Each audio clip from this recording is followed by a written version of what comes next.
السلام عليكم على احلى واجمل متابعين، يا رب تكونوا بخير وبصحه وسلام. آه النهارده انا هاخدكم جوله كده على السطح بتاعي، وهوريكم ان الواحده اما بتنام يوم بس بالمطبخ بيبقى الشكل اللي انتوا شايفينه ده. يعني انا كان عندي بنتي جت من القاهره قبل الامتحانات، يعني فهتقعد شهر، فعملت لها الاكل بتاعها ومش عارفه ايه وعبيته وخلاص ما عادش قادره. ف فنمت، فده كان منظر المطبخ الصبح. قلت بقى اظبط المطبخ كده معاكم الاول، وبعد كده فاكرين اللبن ده على فكره كان في التلاجة لانه بقاله كام يوم اللي احنا كنا حاطينه لبن، بس حطيته في فرن البوتاجاز لحد ما راح عمل رايب، وحطيته في التلاجة. فقلت اطلعه بقى بحيث ان انا ايه يدفى شويه كده على ما اظبط منظر المطبخ ده المنظر الجميل بتاع المطبخ. ف ده كده يا بنات، والله انا كنت غسلت كمان الحلل والحاجات بتاعت اكل بنتي، بس كان اللي يخش المطبخ بقى اللي عارفين كوباية الشاي، كوباية مية، فطار. اللي كان يخش يعمل حاجة يعني لو عارفين لو كوبايات في كوبايات على الرخامة مش مغسولة، لا يخشوا يجيبوا كوبايات تانية ويغسلوها يعني تاني. آه... عايزة احنا بنروق كده بنات، عايزة اكلمكم عن دول كان شوية بامية زايدين من الغدا بتاعنا يعني ده كده كان تاني يوم، يعني قلت اغليهم بقى يعني بحيث ما يبوظوش واكمل بهم على الغدا. عايزه اكلمكم يا بنات، واحنا بنروق كده وننظف عن الايام الحلوه والايام الجميله اللي احنا فيها والايام المباركه وعن شهر رجب. طبعا قبل ما ابدا اي حاجه كده عشان بس ما حدش يفهم الكلام غلط، شهر رجب ما فيهوش عباده معينه، ما فيهوش صيام معين، ما فيهوش حاجه ان الرسول صلى الله عليه وسلم او ربنا امر به، بس هي فيها ذنب مضاعف، فيها اجر مضاعف. يعني الذنب مضاعف في شهر رجب والاجر مضاعف، لان شهر رجب مش شهر الحرم. فعايزه بس ان يعني شهر رجب ده في ناس كتير بيعدي عليها كده ما تاخدش بالها منه. بس عايزه اعرفكم ان شهر رجب ده ان شهر الطريق لرمضان. يعني شهر رجب دي الطريق كده او استعداد لرمضان. يعني مثلا احنا في رمضان مش هنيجي مثلا قبل ما يدخل رمضان لازم نستعد له يعني واسالي نفسك كده قبل رمضان، يعني قبل ما يجي رمضان اسالي نفسك انت مستعده لرمضان؟ إيه؟ انت مثلا لو حد مش بيفتح المصحف خالص، يعني في ناس ما بتفتحش المصحف خالص الا ما رحم رب طبعا، مش عامله ورد لنفسها، هتيجي في رمضان يعني هتقدري انك تختمي المصحف مرتين او ثلاثه؟ تهيالي صعب. إيه؟ لان طب مثلا ما كنتش بتتصدقي ولو بقليل، يعني احنا بنقول له تصدق ولو بقليل. مش ما انت مثلا خليني اقول لك على حاجه، انت لو ما تروحي جيم، ما بتروحي مثلا تروحي الجيم، تلعبي رياضة، هو انت اول ما بتروحي الجيم بيدخلك على مثلا اللي هو الاثقال وشيل الحديد ومش عارفه ايه، ولا بتروحي الاول كده اول ما بتخشي بتلاقيني مثلا يعني بس بيديك ربع ساعة تلاقيني جسمك، وبعدين الرياضات الخفيفة لحد مثلا 15 يوم جسمك ما يتعود، صح كده؟ 15 يوم جسمنا بيتعود على ال الرياضة وعلى اللعب وعلى كده يعني. بعد كده بقى بنخش في التقيل.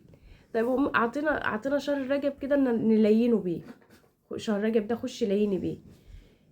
روحي شوفي ايه الحاجة اللي انت بتعمليها غلط ابعدي عنها. القرآن نعمل نفسي في رجب دي مثلا ولو يكن صفحة، مش هقول لك اعملي يا ستي نص جزء، خليها صفحة في اليوم، بس المهم تواظبي عليه، نواظب على صفحة في اليوم. اهم حاجة ان انا مش بقول لك اعملي حاجة جامدة، انا بقول لك اعملي حاجة اللي انت شايفة انك تقدري عليه. انا شايفة ان انا هقدر بس على صفحة، خلاص نمسك صفحة بس. انا نوعد نفسي مش لازم هنعمل كده صفحة في اليوم، خلاص يبقى انا كده ورد القرآن صفحة في اليوم قبل ما انام بقى. اللي ما بصليش قيام ليل، وانا واحده منكم مقصره في قيام الليل، بصلي مثلا ساعات بصلي قبل ما انام ركعتين، وساعات ما بصليش، وساعات بصلي لو صحيت قبل الفجر مثلا بشويه بصلي، ما صحيتش بصلي يعني ما جوزي يجي من صلاه الفجر يصحيني اصلي الفجر. فاهميني؟ لا احنا تعالوا بقى من النهارده مثلا في ركعتين ثابتين، احنا نقوله خليهم ركعتين ونختمهم بركعه وتر ثابتين من النهارده لازم نصليهم، لازم. والله في قابليه، ان عارفين لما نبداوا بحاجه صغيره والله بتزيد يا بنات. يعني مثلا انا خلاص المشكله في الوقت اللي احنا فيه ده ايه عند الكل، ان انا نقدر نقوم من تحت الغطا ونخش الحمام. قمت من تحت الغطا ودخلت الحمام اتوضيت خلاص. طيب صليت ركعتين، بكره هتلاقيني صليت. بس اهم حاجه انا باكد عليها عشان بس ما نرجعش لورا، ان انا أبقى احكم على نفسي بالحاجه اللي انا نقدر عليها. اهم حاجه ان انا نحكم على نفسي بحاجه ان انا زي ما قلت لكم كده انا قادره عليها. خلاص اقل حاجه ايه؟ ركعتين. نحكم على نفسي بركعتين.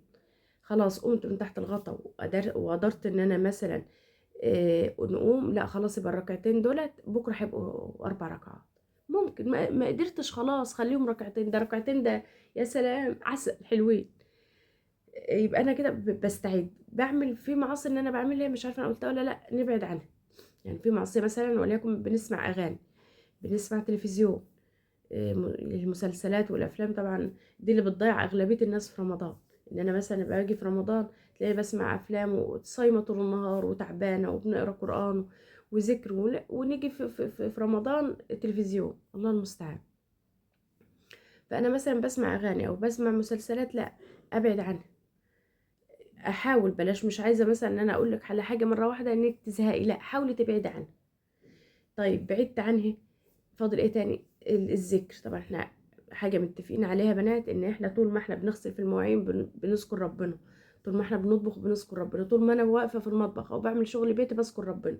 والله العظيم يا بنات هتدخل عليك البركه. يعني الاستغفار دي هتدخل عليك البركه، هتزود رزقك، هت... ح- حاجات كتير. يعني الصلاة على الرسول صلى الله عليه وسلم بتطيب قلبك كده، بتريح قلبك، بتخلي قلبك كده مرتاح. اعملي لا حول ولا قوة الا بالله، بتخليكي تخلصي شغلانتك بسرعة، وبتخليكي مش حاسة وانت بتشتغلي كده بالشغل. والله بنات بتخلي الشغل يعني بتخليكي مرتاحة وانت شغالة. فاحنا الذكر ده اه، احنا مداومين عليه، بس احنا نزوده شوية. اللي هو مثلا نعمل لنفسي مثلا وليكن 100 استغفار في اليوم. طبعا احنا اشتري مسبحة، اعملي حاجة، فاهميني؟ يبقى عندي مثلا مسبحة، المسبحة اللي هي اليدوية ب 15 جنيه دي. نعمل وانا قاعدة كده مثلا وليكن قاعدة بعد ما خلصت طبعا الذكر، احنا قلنا شغالين في المطبخ بقى او شغل البيت. خلاص انا قاعدة كده بقى بلعب في تليفوني مثلا وبسمع فيديو زي فيديو البت ايمان دي استغفر وانا بسمعه. اشوف انا استغفرت على المسبحة قد ايه، وليكن استغفرت 1000 مرة وأنا بسمع الفيديو، هلاقي نفسي مثلا بسمع الفيديو اهو استغفرت 1000 مرة. ايه تاني؟ اللهم صل على سيدنا محمد. حاجات كتير يا بنات لازم نعملها في رجب، استعدادا لرمضان. انت مثلا اذا يكون عندك زرعة كده زرعتيها في رجب، بتقعدي تزقي فيها وتكبريها عشان تحصدي في رمضان. ما تفهمنيش انك هتيجي في رمضان هتنقلي ب99%. صعب والله، ما مش هتقدري تعملي كده. وصعب وخساره ان رمضان يروح من ايه، يروح مننا واحنا يعني واحنا ما نستعدلهوش. طب هقول لك على حاجه، صلي على النبي.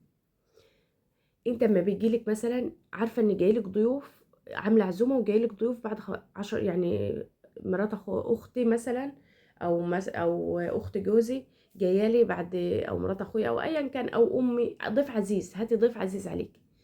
مثلا اخوات جوزي البنات جاي لي بعد 15 يوم، او هيخلصوا امتحانات ولادهم وهيجوا لي بعد 15 يوم. هعمل انا استعدادي للعزومه دي، ولا ان انا قاعده كده في امان الله بس ما لقيت الضيف داخل عليا؟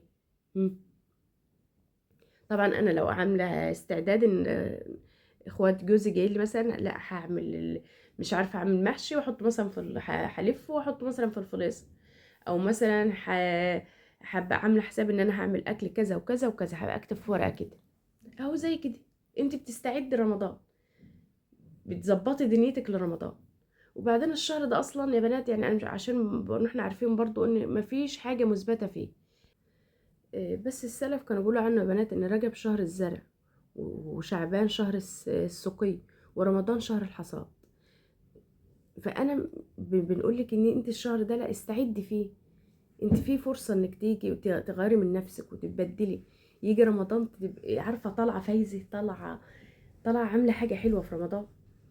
يعني مثلا تعالي انت في رجب كده، روحي اشتري لبناتك ولادك يعني كل واحد مسبحه ب15 جنيه.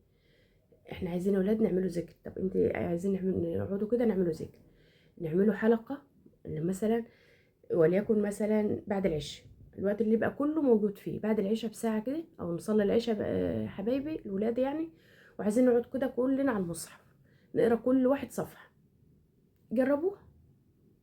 يعني انا عن نفسي، عشان انا الورد بتاعي مثلا مش ببقى مع ولادي، مش ببقى لا انا ناويه ونيا، لا انا والله وانا بتكلم معاكم كده ضربت في دماغي، يلا بنات والصبيان طبعا، يلا يا حبايبي بعد العشاء صلينا العشاء كلنا اهو، عشان العشاء مثلا بيبقى انت نقي الوقت اللي بتبقوا موجودين كلكم فيه، هنمسك المصحف في الوقت ده كلنا، كل واحد هيقرا مثلا وليكن يعني انتوا مثلا او انا او اي حد، كل واحد على اللي يقدر عليه صفحه، نص جزء هنقروه بعد العشاء، يبقى كله هيقراه. قرينا الورد بتاعنا خلاص، يبقى ده ثابت. هنيجي في رمضان هتلاقي الدنيا معاكي سهله، هتلاقي ان انت عايزه تزودي اكتر، هتلاقي اصلا قبل رمضان انت عايزه تزودي اكتر. وبعدين احنا قلنا شهر رجب ده يعني كل حاجه فيه مضاعفه، يعني انت بتعملي حاجه عارفه انت لو انت طالعه الشارع ومعاكي 5 جنيه وهتعطيها لحد، يعني هتلاقي سبحان الله دي مضاعف. ف فالله المستعان، مش عايزه اطول عليكم في شهر رجب، بس بجد يا بنات دي يعني استغلوه. صوموا بقى اثنين وخميس، بحيث ان انت الناس اللي بتتعب من الصيام، انا ما صوم اثنين وخميس هتلاقيني جسمي اتعود على الصيام خلاص، ما بقى الطبيعي بتاعي. يعني انا جوزي ربنا يبارك له، اديله الصحه يا رب، في عز الحر والايام الطويله بتلاقيه صايم اثنين وخميس، الصيام عادي. ليه؟ لان هو ضارع على كده. فيا رب بلغنا رمضان يا رب على خير، وتقبل مننا اللهم امين. انا خدتكم في دوكا بقى كده. انا هنا بعمل ابني كان في الاجازه نص السنه بيروح يشتغل مع عمه. عمه يعني ايه بيشتغل في ايه يا ايمان، في الحاجات بتاعت اللي هو البنا والحاجات دي. مع ان ابني في الشغل يا بنات مش عيب، بس ان هو يشتغل يجيب حاجه، دي بتخليك تربي راجل، مش يبقى قاعد جنبك طول النهار. انا ابني على فكره في طب اسنان، بيجي في الاجازه بروح يشتغل مع عمه، بيبقى يشتغل يمسك مثلا يشتغل مع اللي هم الجماعه، يمسك الجماعه اللي هم بيشيلوا ردم ويشيلوا طوب وحاجات من دي، او مثلا ممكن بيشيل معاهم، يعني بيشتغل اي حاجه ان كان. اللهم صل على سيدنا محمد. اتعلم الطماطم بالشطه دي منه، بيقول لي ماما بتخليكي تاكلي بطريقه غريبه. ف بنعملها يعني. ولادي، انا عندي ولادي بيحبوا الحراق، فانت لو ولادك ما بيحبوش الحراق لا استبعديه، لان الشطه دي حراقه نار. بتعملي نصها كده، انا بعمل نصها حراق ونصها بارد. البدنجان بتحط عليه ملح وتسيب وتركنيه شويه، بعد كده بتشربيه بميه، ما بيشربش زيت. يعني شويه الزيت اللي حطيتهم للبدنجان في الاول دولت، هم دولت اللي اشتغلت بهم الطبخه بحالي، او الطبخه كلها، عشان في واحده بتقول لي انت منين استنى، والله ما عارفه مش فاكره. المهم أه اللي حطيته على البدنجان ده شطه بارده على فكره يا بنات، او فلفل زي انتوا بتقولوا يعني. بعمله كده على جنب، وبحط شويه توم، وبعدين بلفه بالشطه كده، وبحط الطماطم، مش بخليه يغلي، يا دوب كده يشيل. وبحط كزبره ناشفه، الكزبره الناشفه دي انا عندي ادمان. حطيت بقى شويه كزبره ناشفين كده على البدنجان، وخدت هنا بقى ايه معلقتين صغيرين، بحيث برضو ان انا مش قادره ما يبقاش حراق. انا الحاجه حراقه يعني، احنا بناكل الحراق عارفين، والله العظيم عايزه اقول لكم ان بياخدوا من البدنجان على الشطه، على اسمها شطيطه باينه او حاجه زي كده، والله ما عارفه ابني قال لي اسمها ايه. الاكله دي يا بنات والله جميله ما شاء الله. هنا كان الروايه بقى خلاص. بصوا، خدت بقى نطلع على السطح. ده السطح بتاعي طبعا، انا وريتكم حته صغيره منه في اوضه، بس كانت الدنيا ضلمت، يعني كنا الجو انتوا عارفين الشتاء ده بتحس ان الدنيا بتضلم. خدت بقى بناتي كده وطلعنا نخبزه. عايزه اقول لكم يا بنات، الرقاق كان مسكر. عارفين يعني مسكر؟ يعني تاكلي حاف. يعني انا هجربه ان شاء الله معاكم اسويه على البوتاجاز. في ناس عملته على البوتاجاز، بس مش عارفه، انا خفت اسويه بصراحه على البوتاجاز يعمل مني، فقلت ان شاء الله باذن الله. انا كنت عامله كميه يعني، قلت باذن واحد جل عليه قبل رمضان هعمل اجرب اعمله على البوتاجاز. شفت ناس كتير عملته على البوتاجاز، بس عشان اقول لك ان انا جربت لا. بس نصيحه مني يا بنات، لو عندك حتى لو بلكونه صغيره، الفرن ده انا خالتي جايباه نص متر، تهيألي نص، والله صغير خالص، حطاه في البلكونه، بتعمل فيه كل حاجه، بتدس فيه، بت يعني انا بكسل اطلع فوق اديس، يعني انا بطلع فوق اغبس فيه بس. والقرص بعملها في الفرن اللي تحت، فرن الغاز، فرن البوتاجاز يعني. بس الفرن ده بصراحه فيه التسويه ملوش حل، والله يا بنات تحفه. نصيحه بقى من اختكم، الرقاق، القرص الطريه. ايه تاني؟ بصي اعمليها باللبن الرايب بالقشطه، زي ما قلت لكم كده. حطي شويه اللبن في البرام، والبرام ساخن او سخن الفرن، وحطي اللبن في البرام، وحطيه في الفرن 10 دقايق كده. الفرن يكون يعني هادي خالص خالص، وبعدين طفي الفرن.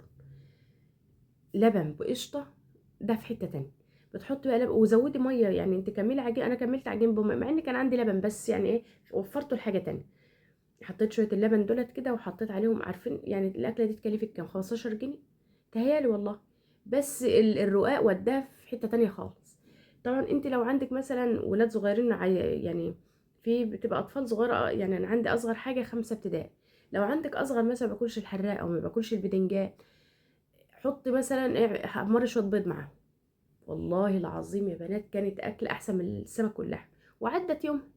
مش لازم ان انا بس، اللي هو لازم ادخل مثلا، مش عشان اكله بقى بدنجان ومش عارف وشويه باميه زايدين.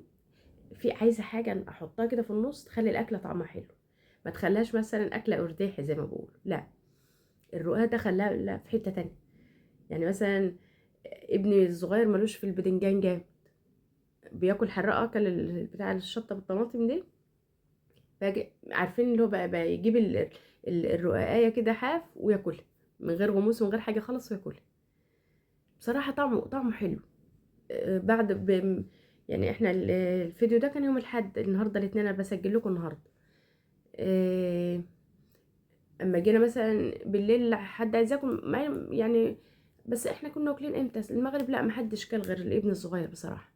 بيخش يجيب الرواية يحطها في الميكروويف، يلفها لفتين تسخن، ياكل. والله يا بنات كان جميل بصراحه.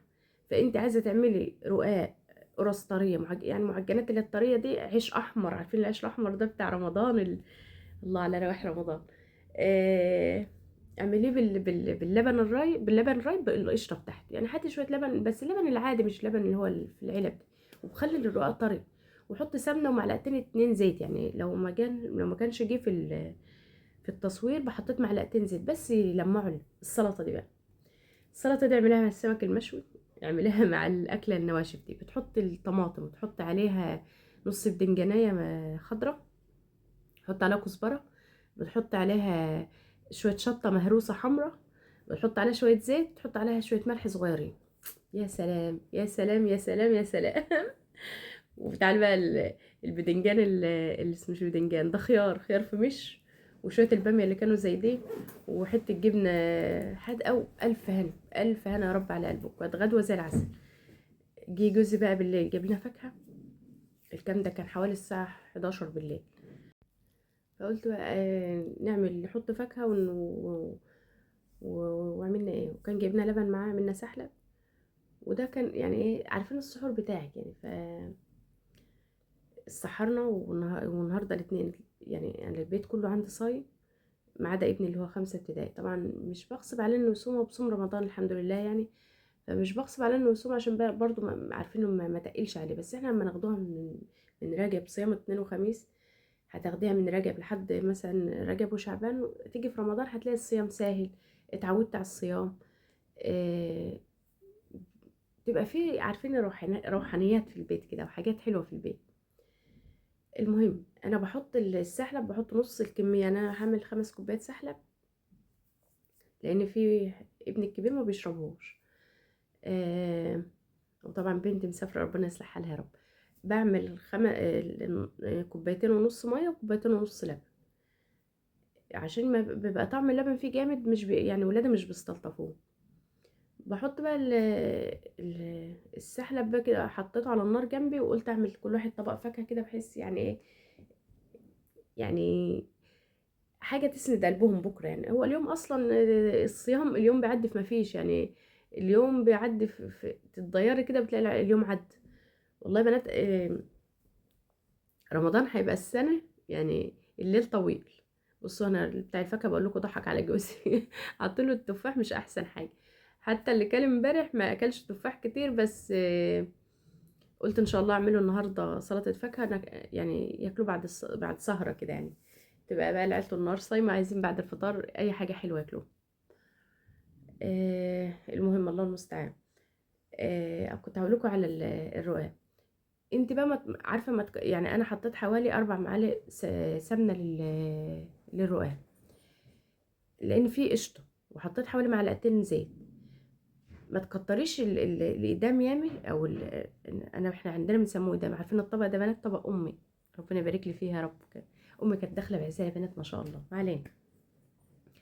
لما تكتري الإدام ياما بينشف الرقاق، فما تكترلهوش الإدام بتاعه اي حاجه إن كانت يعني.